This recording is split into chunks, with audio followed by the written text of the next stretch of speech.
and welcome back to the garage. So I'm going to show everyone how to properly tie the hay bags. There has been some that we have found coming back into the week that just have not been tied up properly and needed to be retied. It's very important that we are tying these correctly, otherwise it defeats the purpose of using them. So I'm going to show you both styles. We'll do this one first. This one you're going to pull all the way tight. You want to close that hole completely. We do not want any hole on the top. So if it's not closing, there's too much hay, take some out. But we want to seal up that hole completely.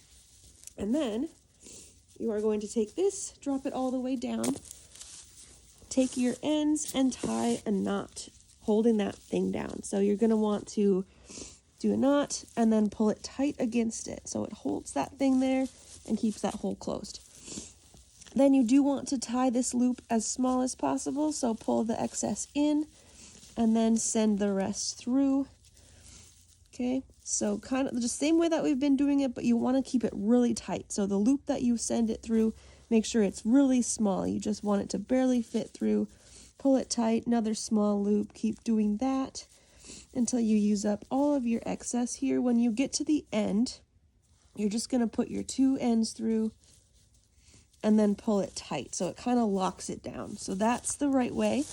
Looks really good. It's pulled tight. Can't get your nose in there if you were a horse, and it's not coming loose by pulling on it. It's good to go. Now let me grab another one. We're going to show the other style as well. So these are the Teddy and Marty bags. They do tie up differently, as we know. So let's untie this one, and then we will retie it real quick. This one's a little complicated because it has two knots in it. I can't get the one knot out, so I'll show you how to go around that. So same thing. You want to make sure they are zipped up, cinched up. I guess there's no zipper, but put up real tight and then do your little baby knot, holding that hole closed. These ones are a little trickier because the rope is skinnier, but same idea. So I got my baby knot on there. I don't know if you can see it. Here's my little loop. And then same thing. So you want to pull that as small as possible. It's about the size of a finger, I've come to find out. And then you feed it through.